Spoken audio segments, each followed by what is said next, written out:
कृष्ण वंदे जगत गुरु। मैं कैलाश चंद्र शास्त्री एक बार फिर से आप सभी का अपने चैनल संस्कृत शिक्षा चैनल पर हार्दिक अभिनंदन करता हूं, स्वागत करता हूं। प्रतिदिन की भांति एक बार फिर से आपसे वही विनम्र निवेदन कि यदि आपने मेरे इस चैनल को अर्थात संस्कृत शिक्षा चैनल को लाइक शेयर और सब्सक्राइब नहीं किया है तो सब्सक्राइब कर लीजिएगा। साथ में बेल आइकन का बटन अवश्य दबाइएगा ताकि भविष्य में आने वाली सभी वीडियो का नोटिफिकेशन आपको प्राप्त हो सके। वीडियो में अंत तक बने रहिएगा।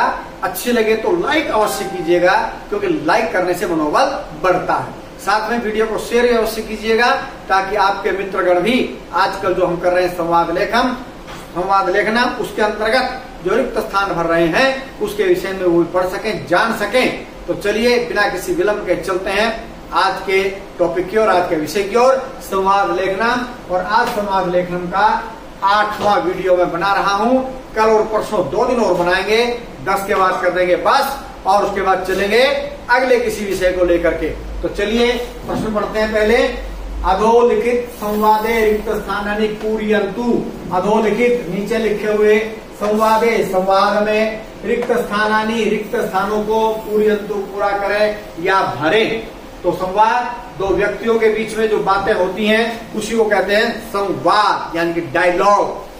तो चलिए मंजूषा की सहायता से रिक्त स्थान भरेंगे। मंजूषा के शब्दों को पढ़ लेते हैं, बहुत ध्यान से पढ़ना है और ये भी पूरे ध्यान से पहले पढ़ लेना है, उसके बाद रिक्त स्थान को भरना शुरू करना है। बहुत से जो उत्तर हैं इसी के अंदर छिपे रहते हैं। ध्यान से पढ़ोगे तो कम से कम 1-2 खाली स्थान के उत्तर तो उसी के अंतर्गत उसी के पैरे के अंदर होते हैं, संवाद के अंदर होते हैं। त्रिवारम कदा कटु स्वाद मया। तो ये 5 मंजूषा के शब्द 1 2 3 4 5 ही रिक्त स्थान है। बहुत सावधानी से भरने हैं, बार बार मैं ये इस पर जोर दे रहा हूं क्योंकि ऊपर से जब नीचे खाली स्थान भरने होते हैं तो यदि एक भी खाली स्थान गलत लिखा गया, गलत भरा गया तो स्वाभाविक रूप से ऑटोमेटिकली 2 गलत हो जाते हैं। यानी 5 नंबर से नीचे 3 नंबर पर हम आ जाते हैं। तो चलिए संवाद का शुरुआत करते हैं पहली पंक्ति से। रमा जो हमने कल किया था उसी से आगे है। वैद्य ने रमा को चूर्ण दिया है, उसके पेट में दर्द था। कल हमने जो पढ़ा उससे आगे का है। चूर्णम तू, चूर्ण तो भविष्यति होगा, चूर्ण होगा। क्या होगा वही चूर्ण? पढ़िए जरा ध्यान से। त्रिवारम कदा कटु स्वाद है मया। क्या आएगा? कटु। कटु माने कड़वा। चूर्णम तू कटु भविष्यति। चूर्ण तो वैद्य जी महाराज कड़वा होगा। तो वैद्य जी क्या कहते हैं? वैद्य अरे नहीं, संबोधन में हर्ष की आती है जैसे नदी, ठीक है। अरे नहीं, कटु नास्ति, कड़वा नहीं है चूर्ण। कटु नास्ति, कड़वा नहीं है।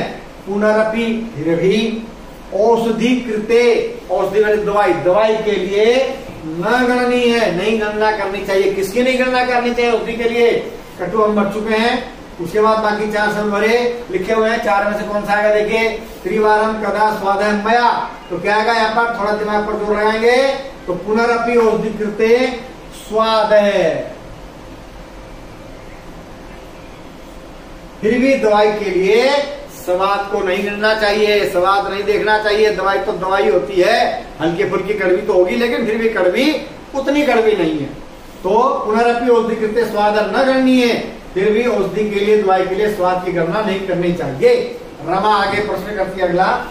कतिवारम ग्रहीतव्यम चूर्णम। कतिवारम कितनी बार ग्रहीतव्यम ग्रहण करना चाहिए? चूर्णम चूर्ण। और यहाँ पर क्या आएगा? चुनिए इसमें से। स्वाद भी हमने लिख लिया है। त्रिवारम कदा मया। क्या आएगा? मया। तो कितनी बार मुझे चूर्ण ग्रहण करना चाहिए? इनके दिन में कितनी बार उस चूर्ण को मैं लूं? मया मेरे द्वारा चूर्ण को कितनी बार ग्रहण करना चाहिए, लेना चाहिए? वैद्य है, वैद्य जी कहते हैं। तो कतिवारम कितनी बार? तो इसी का उत्तर चाहिए हमें। यहाँ दिने खाली स्थान है। अब यहाँ पर देखिए क्या आएगा? ये मया हम भर दिया, मया हमने। तो दिने त्रिवारम। क्या आएगा जी यहाँ पर? त्रिवारम। त्रिवारम का अर्थ क्या है? 3 बार। दिन में कितनी बार लेना चाहिए? 3 बार। ठीक है जी। तो वैद्य जी ने कहा दिने त्रिवारम है, दिन में 3 बार ही लेना है भाई। रमा पुनः खालिस्तान आगमिष्यामि, प्रश्नवाचक शब्द आएगा, ये प्रश्नवाचक चिन्ह में लगा हुआ है, तो प्रश्नवाचक शब्द बच गया इसमें कौन सा?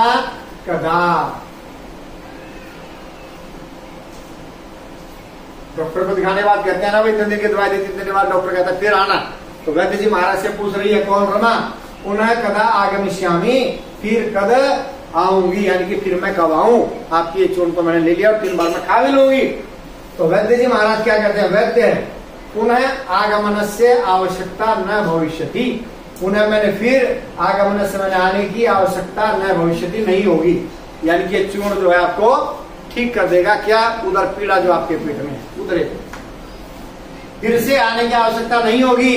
लेकिन ध्यान रखना, क्या रखना ध्यान? स्वास्थ्यम प्रति, स्वास्थ्य के प्रति सावधाना भव, सावधान हो जाओ, स्वास्थ्य के प्रति सावधान हो जाओ। क्यों? आरोग्यम परमम सुखम, आरोग्य निरोगिता जो है परम सुखम, सबसे श्रेष्ठ सुख है आरोग्य। इसलिए तो कहते हैं क्या? पहला सुख निरोगी काया। उसी को संस्कृत में क्या कहा गया? आरोग्यम परम सुखम, आरोग्य सबसे बड़ा सुख है। और उसके बाद रमा करती है धन्यवाद, धन्यवादा धन्यवाद, प्रणमामि, मैं आपको नमस्कार करती हूँ। प्रणमामि का सीधा अर्थ है अहम प्रणमामि, मैं नमस्कार करती हूँ। तो आशा करता हूँ रिक्त स्थान भरने में आपको ये जो वीडियोज हैं पूरी सहायक होंगी, तो इसलिए बने रहिए। 2 दिन और उसके बाद एक नया विषय लेकर के आएंगे आपके सामने। तो आज के लिए इतना ही, मिलते हैं अगली वीडियो में। तब तक के लिए जय भारत, जय भारती।